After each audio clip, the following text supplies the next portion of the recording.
Hello again. So I am back with a flip through of my second traveler's notebook. This is in the regular size, but it is the brown traveler's notebook. So on the front, I have another charm from Start Bay Notebooks. I love this little guy. And let's take a peek.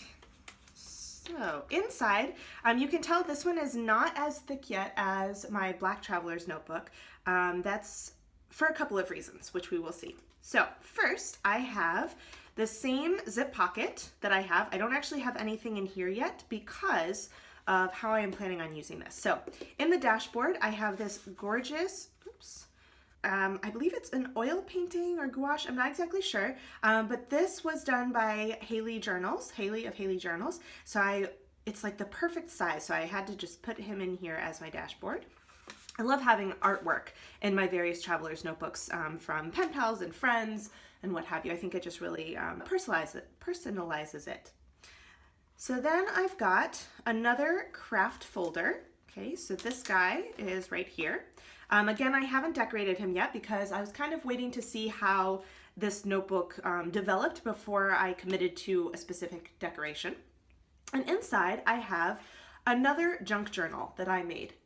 So this one, I have this little note on top because I had a brainstorm the other day. My best friend, I've known her for basically my entire life, is coming to visit me in April. And I wanted to have a travel journal. So I'm actually planning on bringing this with me to use as a travel journal while she's here. And what I wanted to do was to basically use this junk journal as a memory keeper.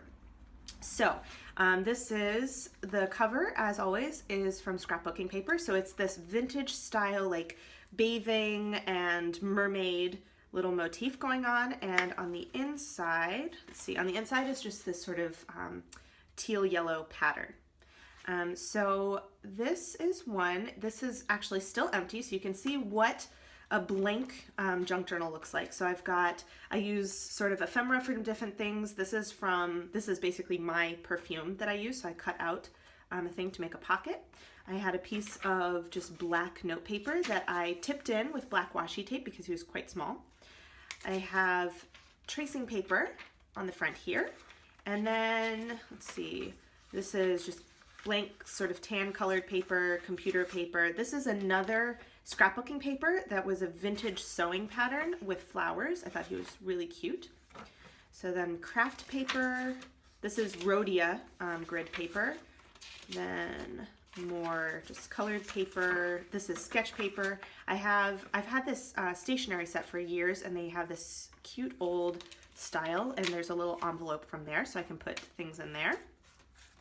And basically that is the end. So I did learn from the first time that I did a junk journal, and I did fewer pages because I've been having issues with my other one. First, the staples in the spine. I have a brochure stapler, and so I have staples in the spine here. But if there's too many pages, it starts falling apart. And the more pages you have, the more you add in, the thicker they get. So I'm hoping that this will be enough for her visit and basically not much more because I'd like to have like one particular trip in an insert. So that is what I'm planning on using for this, which is why he's still empty.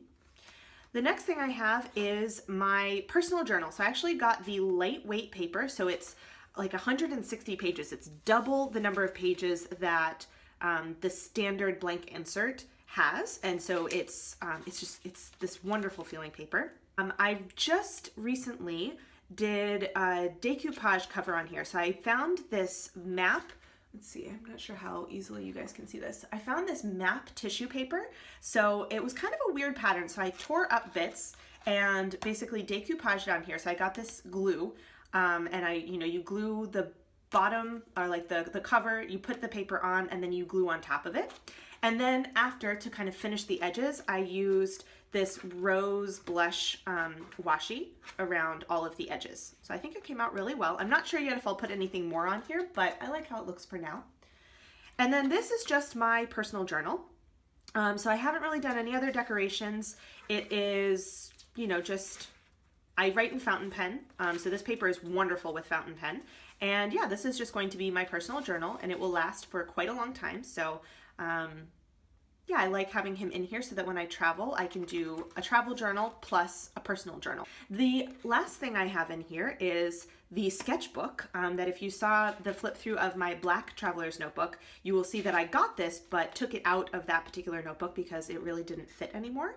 So I was thinking that for a travel notebook, it would be nice to have the ability to sketch if I wanted. And the paper that I have in here is not great. You know, this is really thin to do sketches on, and this is not the greatest quality of paper. I'm planning to do sort of memory keeping and collages. So this paper is designed to draw on, so I thought it would be nice to keep it in there. So I've actually got a few more pages. I've been playing around, doing little drawings and whatnot. So that's why I've got him in here, so that if I am out at a cafe or on a walk and we want to stop and do some art, I have a couple of possibilities. And what I'm planning to do for this trip is I will put in some tidbits and washi. I'll save different pieces that we find. That is also going to be what I'll use this craft folder for. And before we leave, I will put in a set of those card stickers. So they come in a sheet of 3, so I'll put in a sheet or 2 of those so that if we find little things, I can stick those in there. So this is basically the setup of what I envision to be the traveler's notebook that I take with me when I actually travel. So I hope you enjoyed it. Bye.